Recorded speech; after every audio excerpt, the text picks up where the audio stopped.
اور مسلم شریف کی وہ حدیث بھی یاد کر لیں، نبی علیہ السلام نے فرمایا جس کے دل میں رائی کے دانے کے برابر بھی تکبر ہوا جنت میں نہیں جائے گا۔ صحابہ پریشان ہو گئے، عرض کیا یا رسول اللہ، بعض اوقات ہماری خواہش ہوتی ہے کہ ہمارے کپڑے اچھے ہوں، ہماری جوتیاں اچھی ہوں، بن ٹھن کے رہنا، ٹشن ٹیٹ۔ تو آپ نے فرمایا یہ تکبر نہیں ہے، اللہ بھی خوبصورت ہے اور خوبصورتی کو پسند فرماتا ہے۔ تکبر یہ ہے کہ تم حق بات سے اناد کرو۔ مجھے پتا چل گیا کہ بخاری مسلم میں نماز کا طریقہ رفع الیدین سے لکھا ہوا ہے، اب میں اکڑ میں آ جاؤں، میں حق سے اناد کر رہا ہوں۔ مجھے پتا چل گیا قرآن میں ایاک نعبد و ایاک نستعین لکھا ہے، پھر بھی میں بابوں کو پکار رہا ہوں مدد کے لیے، میں متکبر ہوں۔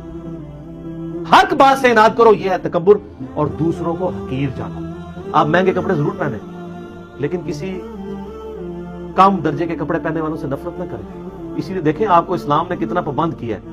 ایک غیر مسلم مسلمان ہوا، اس امریکن، اس نے ترجمے اس کی کتاب کا میں نے پڑھا تھا، سر تسلیم خام ہے، بڑی رکت انگیز اس کی سٹوری، جس کے میں نے بتایا تھا فجر کے وقت اٹھنے کے لیے اس نے 3 گھڑیاں رکھی ہوئی تھی۔ وہ کہتا ہے جب میں نماز پڑھنے کے لیے مسجد میں گیا نا تو مجھے اسلام کی اس بات کی حکمت سمجھ آئی کہ نماز میں پاؤں سے پاؤں کیوں جوڑنا ہے۔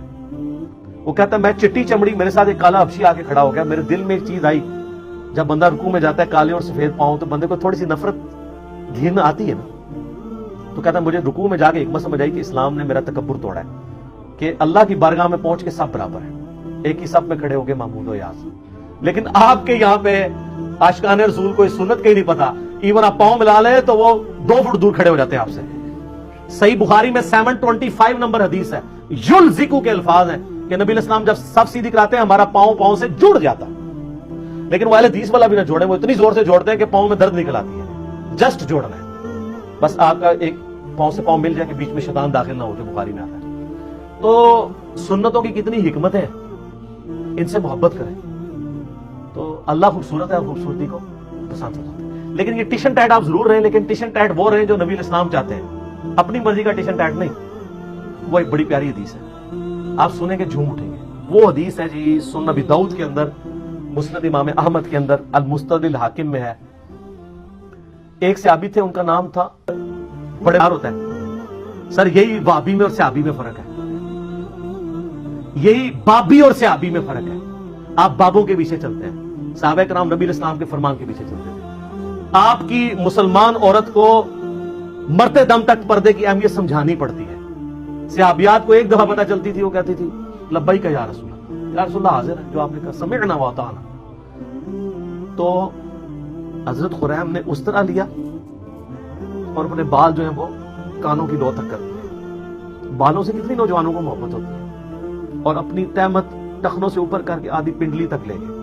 اور صحابہ کہتے ہیں ہم نے پوری زندگی پھر ان کے نام نمے بالوں میں ان کو دیکھا ہے، اور نہ کبھی ان کی تہمت ٹخنوں سے نیچے ہوئی ہے۔ اور یہاں مسلمانوں سے آپ نعرے لگوا لیں جی غلامی رسول میں موت بھی قبول ہے، نعرے لگاتے ہیں تو موت قبول ہے، داڑھی قبول نہیں، فجر کی نماز جماعت سے قبول نہیں، ٹخنے ننگے کرنا قبول نہیں ہے، ماں باپ مخالف ہو جاتے ہیں، پتہ نہیں کیا کیا نام رکھنا شروع کر دیتے ہیں، لوگ ہمیں کیا کہیں گے، لوگ ہمارے بارے میں باتیں کریں گے۔ تو سر پھر جنت آسان تو نہیں ملنی، یہ ابھی تو نہیں آپ کو پڑھایا گیا، بخاری مسلم میں حدیث ہے تم مومن ہی نہیں ہو سکتے جب تک کہ میں تمہیں تمہارے ماں باپ، تمہارے بیوی بچوں، سب لوگوں سے بڑھ کر عزیز نہ ہو جاؤں۔ اور بخاری مسلم میں حدیث ہے ایمان کی علاوت اس نے چکھی جس کو اللہ اور اس کا محبوب صلی اللہ علیہ وآلہ وسلم دنیا میں سب سے بڑھ کر محبوب ہو گئے۔ اس میں اللہ از دا ٹاپ پرائرٹی کی بات ہو رہی ہے، صرف محبت کی نہیں۔ آپ نے معاشرے سے آپ محسوس، اور سر یہ دنیا دار جو معاشرہ ہے اس کی تو کتے کی اوقات نہیں ہے، میں آپ کو ڈنکے کی چوٹ پہ ہی کہتا ہوں۔ ڈاکٹر ذاکر نائک کو آپ دیکھتے نہیں ہیں، کدھر کدھر ان سے بڑے کو فورم پہ جا سکتا ہے، وہ کہتا ہے میں کوئی بہت بڑا افسر ہوں، تیری کیا اوقات ہے، تجھے تو ایک محلے کے لوگ بھی نہیں جانتے۔ دنیا کے سارے بر اعظموں میں جاتا ہے، یورپ میں جاتا ہے، امریکہ میں جاتا ہے، سر سلام ہے، پینٹ دیکھیں کدھر ہوتی ہے آدھی پنڈلی تک، آپ کے مولویوں کو اس کی ٹائی نظر آ رہی ہوتی ہے، پینٹ نہیں نظر آ رہی ہوتی، حالانکہ ٹائی کا اسلام اور غیر اسلام سے کوئی تعلق ہی نہیں ہے، یہ خام خواہ اس کو بیچ میں گھسیڑ دیا ہوا ہے۔ ہاں سلیب لٹکانا گناہ ہے، اور یہ سلیب کا نشان نہیں ہے۔ آپ کے علماء نے واسکٹوں میں جو رومال رکھے ہوئے ہیں، یہ کیا ہے، یہ کون سی سنت پہ عمل کر رہے ہیں؟ اور زرگ برگ جو گونے پہنی ہوئی ہیں، خام خواہ چڑھ دوڑتے ہیں، یہ ڈاکٹر ذاکر نائک، اور ڈاکٹر ذاکر نائک کے برابر ہو کے بتاؤ تم لوگ۔ تو سر کس کے، میں اللہ کے فضل سے یونیورسٹی میں پڑھتے تھے، ہمارے ساتھ درجنوں اسٹوڈنٹس تھے جن کی شلواریں ٹخنوں سے اوپر ہوتی تھی، حالانکہ میں اس کو کٹر بریلوی تھا، اور میں اسے اہل حدیث اور دیوبند کی نشانی سمجھتا تھا، لیکن چونکہ سنت تھا ٹاؤنوں سے اوپر رکھتے تھے. آج بھی ایک بڑے آفس میں میری جس لیول کی جاب ہے، دنیا میں کم لوگ اس لیول تک جاتے ہیں. ہمارے آفس میں کئی لوگ ہیں جنہوں نے شلواریں ٹخنوں سے اوپر رکھی ہوتی ہیں. کوئی وہ سر دنیا سے نہ گھبرائے، وہ دنیا کی کتے کی اوقات نہیں ہے.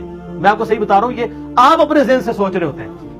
آپ ٹرینڈ سیٹر بنے، لوگ آپ کو فالو کریں اور آپ نبی علیہ السلام کو فالو کریں. کسی سے آر محسوس نہ کریں، اپنی سادگی کی زندگی گزاریں. آپ کسی سے آر محسوس نہ کریں. کوئی کچھ نہیں کر سکتا. سب اگر آپ میں ٹیلنٹ ہے تو اللہ تعالیٰ آپ کو کہاں سے کہاں پہنچائے گا. ان چیزوں کے اوپر کچھ نہیں ہوتا. ابھی آپ دیکھیں جو امریکہ میں جس بندے نے وہ ایوارڈ ون کیا ہے، جا کے ان کی سلیکون ویلی کے اندر، پوری دنیا میں چند لوگوں کو وہ ایوارڈ ملا ہے. وہ سندھ کا ایک بندہ ہے، علی نام ہے اس کا نام، پوری مٹھی داڑھی ہے.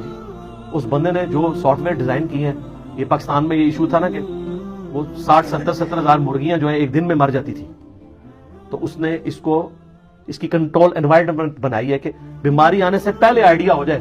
اور آپ حفاظتی تدارک کر لیں. میں اگلے دن جیو پہ، وہ جیو پاکستان صبح کے پروگرام پہ وہ دیکھ رہا تھا، مجھے اتنی خوشی ہوئی. پوری اس کی داڑھی ماشاءاللہ، اس کے لیول کا سافٹ ویئر کا کوئی بندہ نہیں پورے پاکستان کے اندر. دوسرے کیا داڑھی چھوٹی کروا دی ہوئی ہے، اس سے کا فرق پڑتا. اس طرح کی چیزوں میں کوئی فرق نہیں پڑتا. آپ دین کو پریکٹس کریں. ان کی تو کوئی اوقات نہیں، انہوں نے آپ کے مرنے کے بعد کیا دنیا میں کوئی نہیں کام آنا اگر اللہ نے آپ کے لیے خیر نہیں لکھی. ٹھیک ہو گیا؟